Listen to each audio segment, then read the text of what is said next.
This is the McLaren 650S, a car that looks a whole lot more exciting and has a lot more presence than the McLaren MP412C. And yet, the 650S, which was shown at the Geneva Motor Show for the first time, shares a lot of its underpinnings with the 12C, which begs the question whether this should be considered a new standalone model or whether it really is just the car the 12C should have been in the first place. The new 650S employs the same ultralight, ultra-stiff carbon fibre tub as the previous 12C, with aluminium subframes at either end providing the mounting points for the race car pedigreed double wishbone suspension. Mid-mounted directly behind the passenger cell is a variation of the same 3.8-litre twin-turbo V8.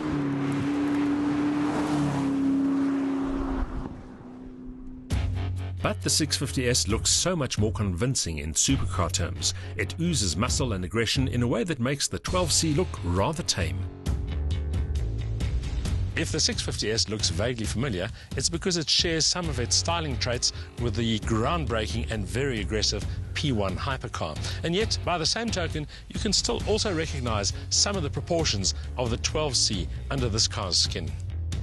The 650S is no longer merely pretty or nice. It's low-slung and menacing, with the front carbon fibre splitters threatening to snag even the mildest bumps. The offset between flanks and haunches creates the massive air intakes for the engine behind, further emphasizing the car's hunkered-down stance, while the big alloys, 19-inch fronts and 20-inch rears, are wrapped in fat, sticky Pirelli P0 Corsa rubber and promise both poise and grip. Behind the slim spokes of the wheels, the big brake calipers now employ carbon ceramic technology as standard. A part of the 650S's appeal is the fact that it has more power than the 12C, even though the two cars share the same 3.8-litre V8 twin-turbo engine. This engine, though, has been tweaked quite considerably.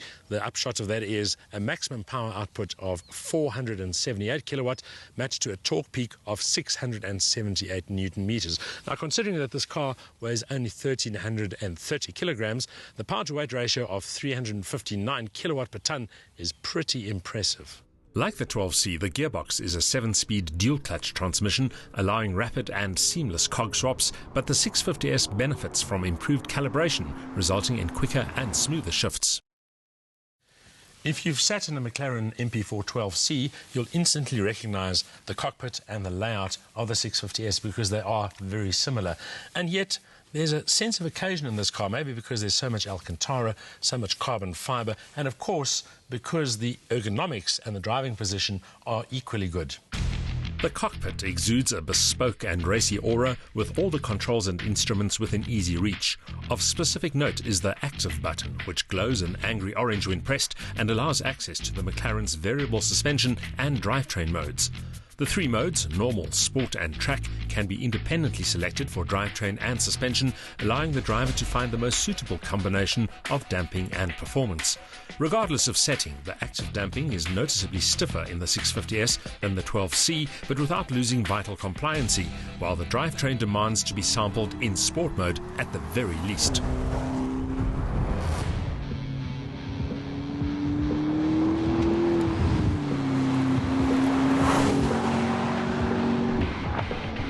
The whole reason behind the creation of the 650S is, of course, all the criticism that was levelled at the 12C of a car being very easy to drive, but almost too benign and certainly not involving enough.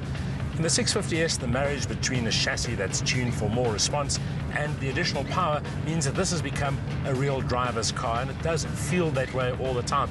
In fact, you just realize that there's a lot more urge there, and that requires a bit of circumspection to start exploring the limits. You can set this car up any which way you like. You can set the handling, you can set the throttle mapping, and of course also the gear shift points. But what you do feel all the time is that this is a proper supercar. That fact is underscored by the new McLaren's performance figures. The 650S is a supercar and you'd expect it to be fast, and that it certainly is. 0 to 100 time comes up in 3 seconds dead, top speed 333 kilometers an hour. The 0 to 200 still well under 10 seconds, and really is the kind of car that seems to catapult towards the horizon with such ferocity that you really have to work quite hard to remain in control. Interestingly, the 12C's straight-line stats aren't far off those of the new 650S, but it never seemed to communicate its dynamic message with the same intensity as this car. The 650S is more than just a hot-rodded 12C. It's generally a more convincing car, both visually and dynamically. If you look at the car in detail, the changes between this car and the 12C really are not that massive. And in fact, if you look at the power outputs, those haven't increased by the same margin either. However, it's the overall package. It's the way that the visuals and the dynamics now come together and the way the car communicates that makes it such an exciting car to drive. It's not that the 12C is bad. It's still sleek, it's still rapid, and it's still very, very competent. But by comparison, this is the car that gets the heart beating faster.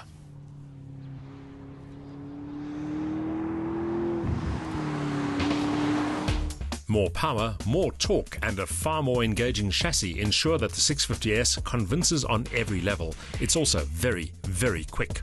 The cockpit adds to the sense of drama and occasion, creating a truly driver-focused environment. But brand snobs may still opt for its Italian rivals.